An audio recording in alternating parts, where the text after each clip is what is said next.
¿no? Por diferentes circunstancias por las que ha pasado el país, no ha sido posible, el trabajo de la universidad no ha tenido continuidad, pero ahora estamos en vías en una alianza estratégica entre el Ministerio y la universidad, pues tener un mapa actual, saber exactamente lo que tenemos, no a partir de las crónicas, ni siquiera a partir de este mapa, que ya es una línea de base, digamos, para comenzar a conocer ese recurso, sino ahora mismo, ¿no? Ahora en los una línea,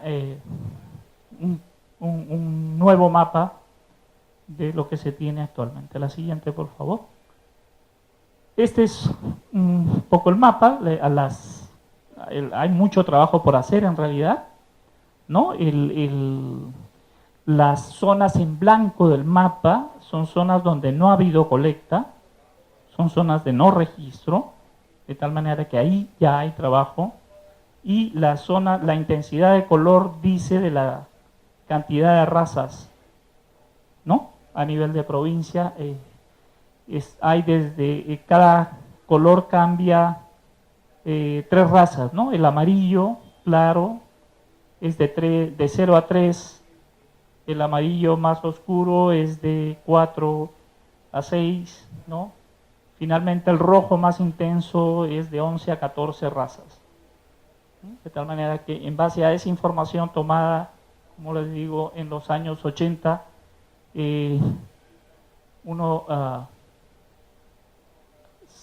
se pensaba, por ejemplo, en algún momento que estas razas habrían desaparecido de la costa peruana o que no existieron o que fueron muy poco representativas. El momento en que se hizo este mapa, es evidente que, bueno, en la costa también hay una buena cantidad de diversidad, ¿no? Y que es urgente, ¿no?, hacer un mapa que permita esta nueva línea de base. Y está claro que en la costa también existen. Miren, Lima, ¿no? Lima es una de las zonas con mayor diversidad del país, en la costa norte, digamos. No puede ser costa y una, en parte, por eso es importante llegar al nivel de distrito. Y la siguiente, por favor.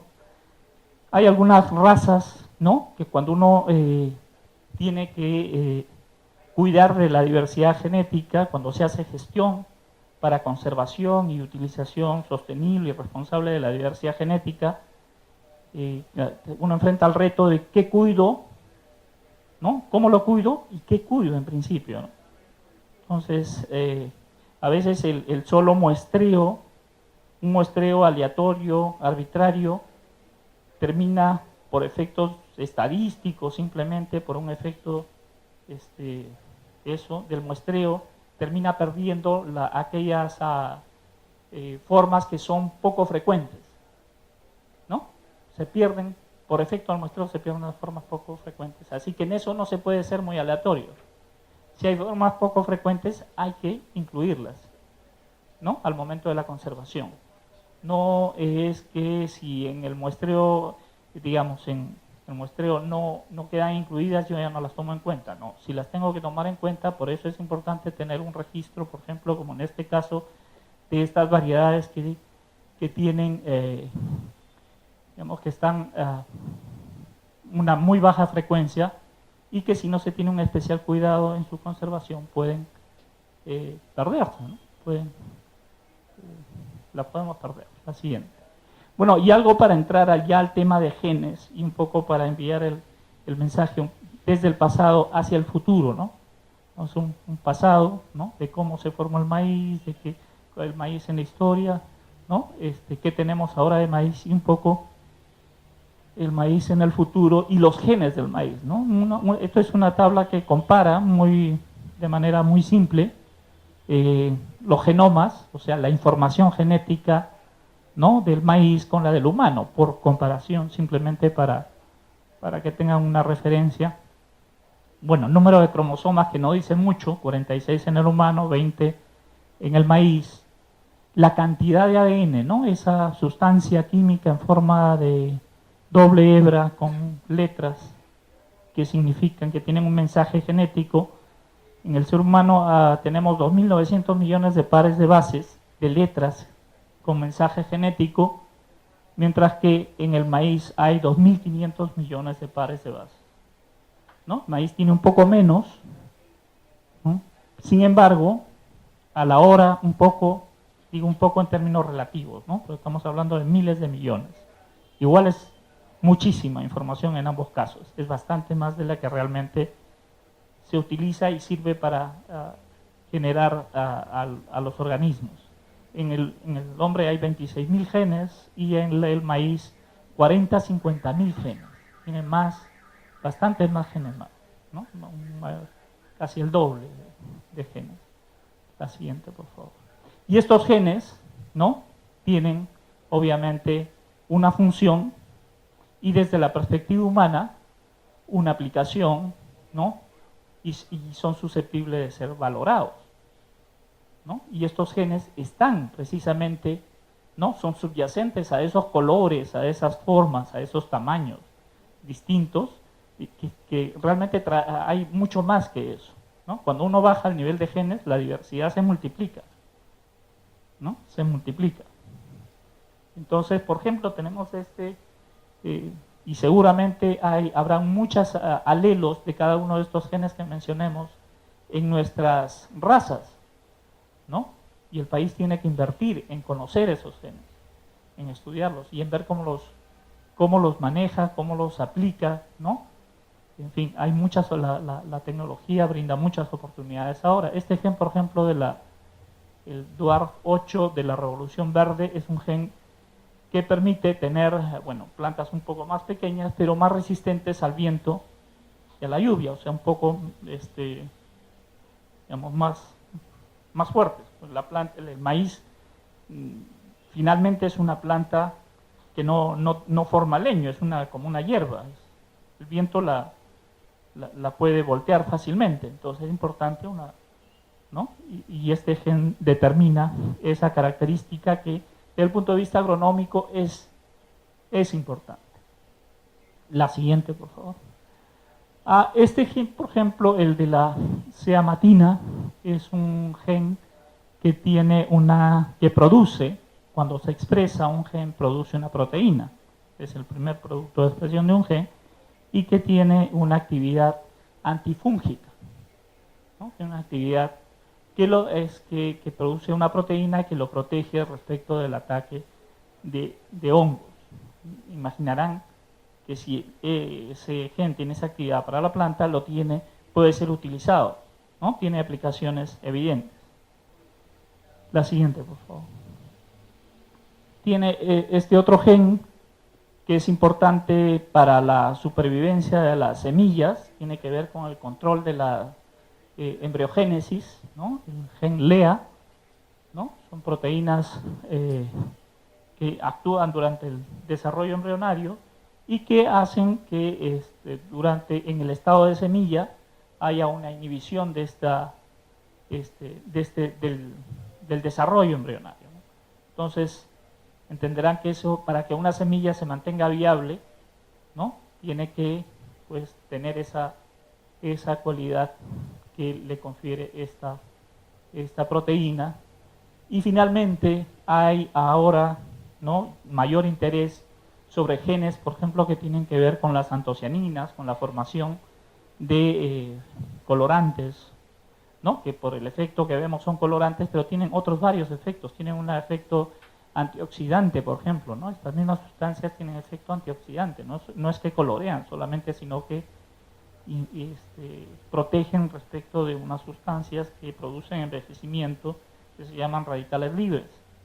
Entonces, tiene también un potencial muy grande en farmacia, por ejemplo, ¿no?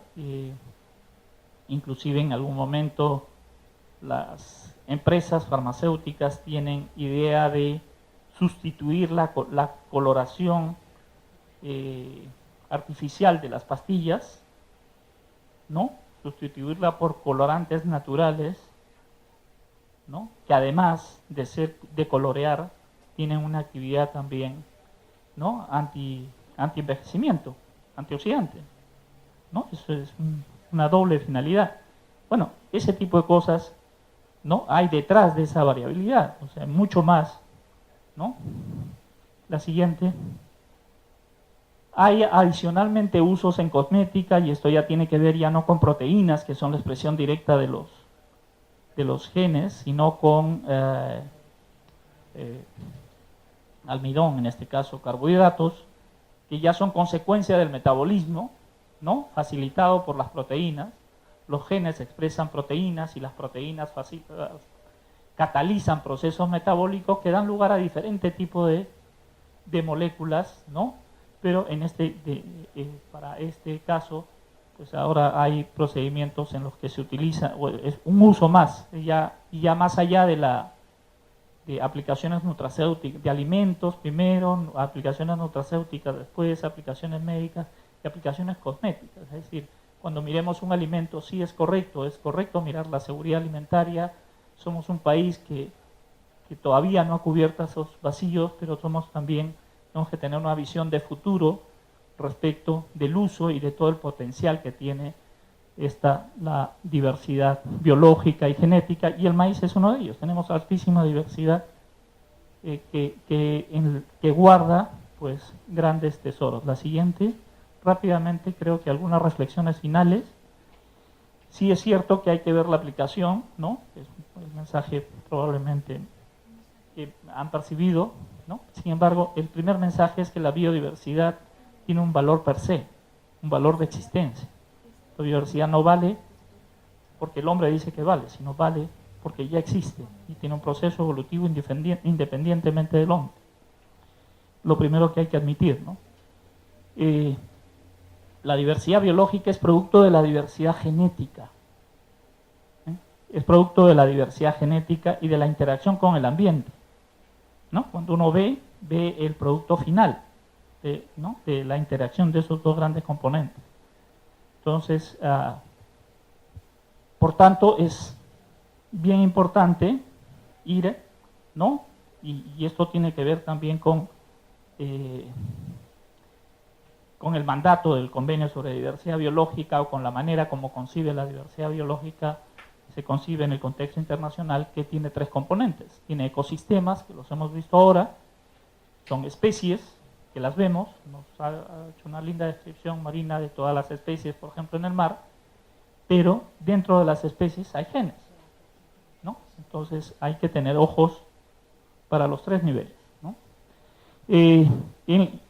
Particularmente en las especies domésticas o influenciadas por el hombre, porque no tienen que ser totalmente domésticas, hay especies que están influenciadas por el hombre y que no son domésticas, necesariamente, ¿no? Conviven con el hombre, pero el hombre no las controla, ¿no? Entonces, pero el hombre influye sobre esas especies, ¿no? Entonces, esa diversidad, ¿no?, que es genética, también es cultural, ¿no? Es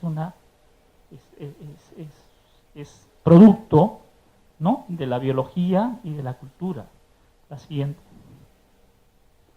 Por eso decimos, por ejemplo, en el caso de razas o variedades, o disculpa, la anterior. Sí, una raza o variedad es una interfase entre biología y cultura.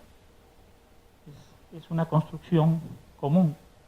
La diversidad biológica es importante para seguridad alimentaria, pero no únicamente. No la miremos solo como seguridad alimentaria, ¿no? Es importante mirar el pasado, es importante preocuparse por el presente, pero hay que mirar el futuro, y en el futuro nuestra diversidad biológica va a servir para mucho más que para abastecer nuestras demandas nutritivas, nuestra demanda de alimentación, ¿no? Y de eso se trata justamente, de identificar esos nuevos usos y potenciales de la diversidad biológica, que son, ¿no?, y que pueden dar lugar a cantidad de productos, ¿no?, de naturaleza, pues, cosmética, médica, industrial, ¿no?, que hay un potencial muy grande para ello.